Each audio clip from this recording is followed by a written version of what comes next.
Order. Please stand for the Pledge of Allegiance. I pledge allegiance to the flag of the United States of America and to the republic for which it stands, one nation, under God, indivisible, with liberty and justice for all.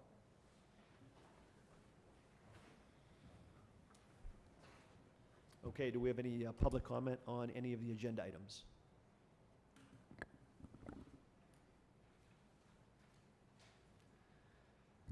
No comments? Okay. This is a special public meeting. Reason for the meeting is, number one, to discuss demolition bids on some of the authority-owned property, and two is to discuss a potential settlement agreement with the Millcreek Township School District.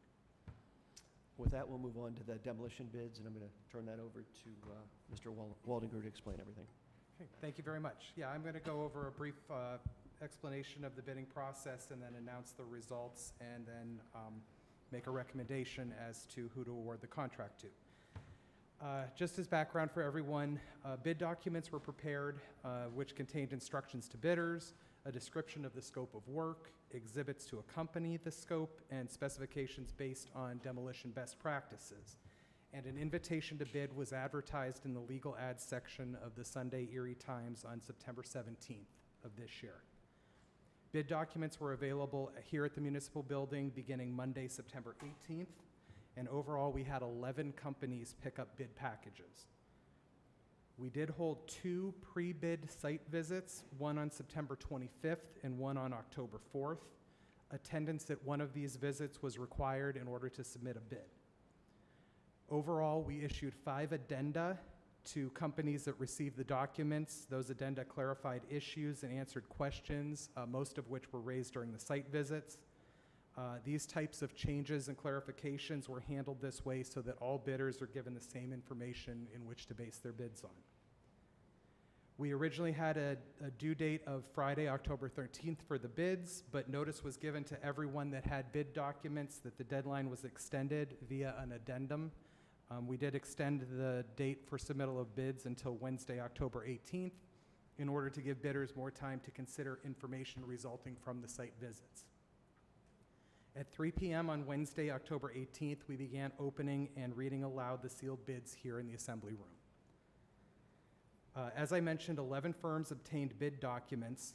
Out of those 11 firms, we received 5 bids. In order to explain some of the numbers that I'm about to share, the bid forms within the documents required the bidders to submit a base bid amount and then amounts for an alternate and an option. The base bid included all of the demolition requirements and specified that foundation walls would be removed to a depth of 12 inches below finished grade before the basement floors were broken up and clean fill was used in the basement cavities. The alternate I mentioned included the same specifications as the base bid, but changed the depth of foundation removal to 42 inches below finished grade. And then for the option, bidders were asked to give us the added cost of removing all of the asphalt and concrete on the site outside of the building itself, except for some existing driveway aprons which were to remain for site maintenance. There was a smaller section of asphalt just outside of the motel strip that was marked for removal on the Bel Air parcel, but for the majority of that pavement will remain for now. Further, bidders were asked to give prices for the base bid, alternate, and option for each of the structures individually. This was done in case of unanticipated high bids. We could then choose to remove selected structures based on their individual cost up to the amount that the board was willing to spend on demolition. Since the apparent low bidder for the option and alternate was within the amount of demolition funds that the Erie County Land Bank will grant to the authority in 2023, evaluation proceeded based on this best case scenario for removal. All of the foundations removed down to 42 inches below grade, and all pavement removal performed as indicated in the bid documents. Considering this all-in work, the bids that were received by the authority were as follows. Empire Excavation and Demolition, $242,000. Reclaim Company, LLC, $336,348. XL Excavating Incorporated, $398,000. Blue Rock Construction, $497,900. And Perry Construction, $591,000. Although they had bid packages, we did not receive bids from the following firms: DRS of Erie, Dwyer Excavating, E.E. Jones Contracting Company, Fabraweld LLC, Leslie Trucking, and McCormick Structural Systems. Following the opening and announcement of bids received, an evaluation was performed to ensure that the low bidder followed the bid instructions and met the requirements. The two lowest bidders were put through this process so that we were prepared in the event the lowest bidder was disqualified. This evaluation included review of the paperwork submitted, review of various jobs completed, and review of work each currently has underway. Telephone conversations were held with representatives of firms that they had performed completed jobs for to ensure that they had been done satisfactorily. Following this review, it is my recommendation that the Millcreek Township General Authority Demolition Project Phase 1 be awarded to the low bidder, Empire Excavation and Demolition, for the bid price of $242,000. Thank you.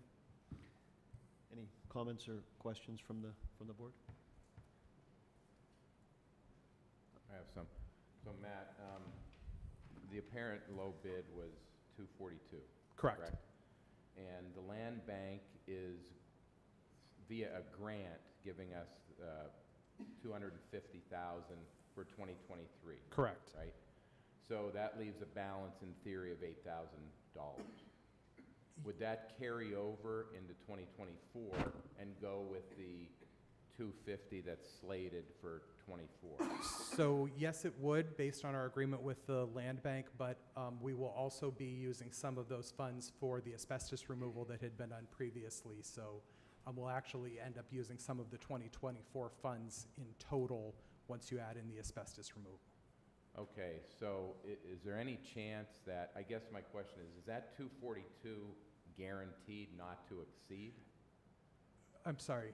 Oh, so no, I mean, it is the bid price. The bid, is what they had given us. If they wanted or requested a change order, that would obviously come before the board, whether We're not that would be obligated granted. to You approve are not that change obligated order. to, as long as they enter into the contract to follow the bid documents, they're required to Okay, provide so that. if they run into some unforeseen circumstance while they're demolishing Joe Roots or whatever, and they put in a change order for $25,000, we do not have to approve that. Correct. If I could, Mr. Bach, on it's a lump sum contract, so as long as the work that they're performing is within the scope of that contract, then we would not be required or obligated to issue a change order. Okay. As you know, we've done asbestos surveys and reports on each of the buildings.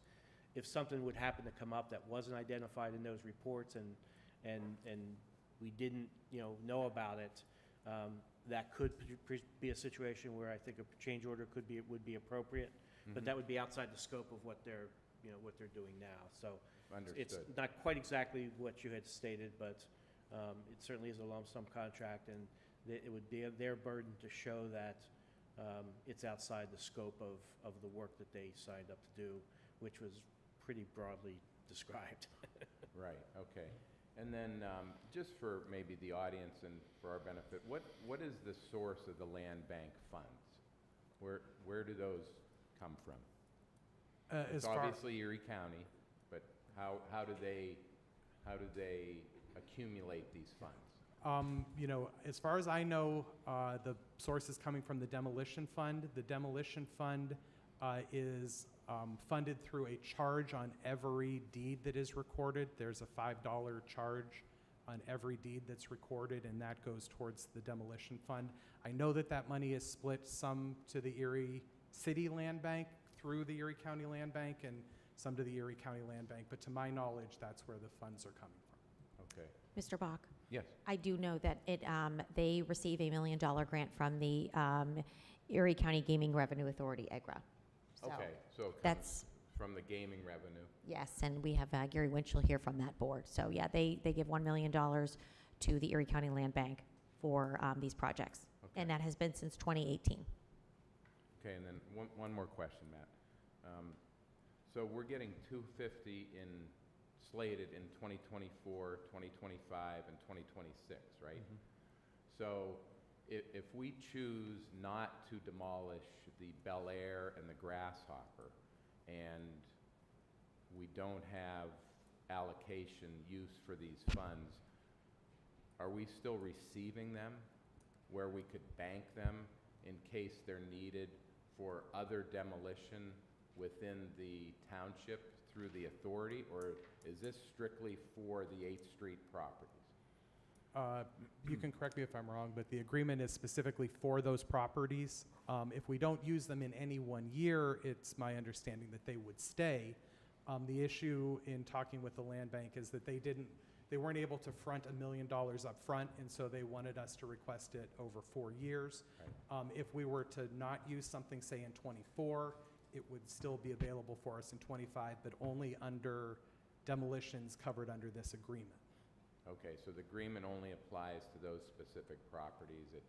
We can't bank it for future demolition should the need arise elsewhere in the Correct. township That's through the my authority. understanding. Yeah, Yes. correct. Okay. I assume that if the authority determined or decided that it was not going to use the funds for 8th Street demolitions, that the money would go, would then be freed up in the land bank's kind of accounting system, and, we could make future requests specific to other properties if need be. Right, okay. Thank you, Matt. Sure. Any other comments? I just want to say, and I clarified this before the beginning of the meeting, but there is, a fairly large disparity between the lowest bidder and even the next highest responsible bidder.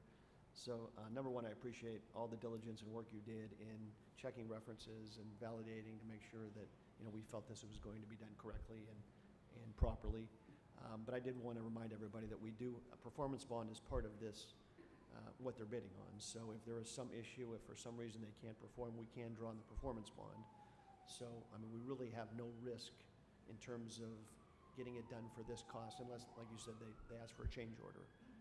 Correct? There's Correct. really no risk in accepting the lowest bid, even though there is a significant difference between the cost of their bid and the next highest bidder. Okay. Correct. I just want to make sure that was clear. Matt, and I just wanted to clarify, there's no match required by the township. This is right. For the land bank funds, this For was the just land bank a funds. grant, correct? No, no match required. Thank you. Okay, if no more questions or discussion, would someone like to make a motion? I will make Okay. a motion to approve. Approve the lowest, Lowest bidder okay. as recommended by Mr. Waldinger. Okay, so moved by Mr. Roulette. And I will second. Second by, I will second, sorry. thank you, second by Ms. Clear. Any further comments or questions? If not, we'll vote. Mr. Roulette, Yes? Mr. Bach, Yes. Ms. Clear, Yes. Ms. Mitchell, Yes. I vote yes, and that motion is approved. Thank you. Okay, moving on to item number 6, the Millcreek Township School District Tax Exemption Settlement Agreement. I'll turn that over to Mr. Shaw. Yes, as you know, the school district challenged the exemption status and valuation of the properties the authority purchased along 8th Street. After negotiation, the parties have agreed upon entering into a pilot payment in lieu of taxes agreement relating to those properties. The term of the agreement is 5 years, but it could terminate early if the authority either sells the properties or if the properties are converted to a non-exempt use. Under the agreement, the authority is to pay $46,000 a year to the school district. I would note that for this year, a portion of those taxes have already been paid, and the authority will get a credit for that. The payment also assumes that Manor, Joe Roots, and Sandbar are demolished by June 30 of 2024, and that the Bel Air is demolished by December 31 of 2025. If buildings are not demolished within the time frame, the amount paid will be adjusted to reflect that the building still remains. The Grasshopper building was not included as being demolished or changed in any way under this agreement. as that is still an open issue. The recommendation would be to approve this agreement. Please note that we will ultimately need both the township and the county to sign off of this as well. I would note that neither of them had appealed the exemption applications of the authority. It was only the school district that raised that issue. Okay, thank you. Questions or comments for Mr. Shaw? Just one point of clarification to put it out there is if one of these properties sell, we obviously do not continue to pay. Correct, that's the What's- agreement would terminate as to that property, and that would, assuming it sells to a business type entity, that would, go back on the tax rolls for everyone. Has the school district already voted on this settlement agreement and approved it? I think their vote might be next week, but it's been internally, indicated that that vote would be favorable. Okay. Any other questions or comments? Again, appreciate everybody's work on this. It was several meetings and a lot of discussion, and I think we've come to a good resolution. So with that, does anybody have interest in making a motion to approve the settlement agreement? I'll make a motion to approve the settlement with the Millcreek Township School District. Thank you. Moved by Ms. Claire. Do we have a second? I'll second that motion. Second by Ms. Mitchell. And last chance for any questions or comments? If not, we will go ahead and vote. Mr. Roulette? Yes. Mr. Bach? Yes. Ms. Clear? Yes. Ms. Mitchell? Yes. And I vote yes as well, so settlement agreement has been approved. Thank you. All right, agenda item number 7, citizens to be heard. Would any citizens like to make any comments today?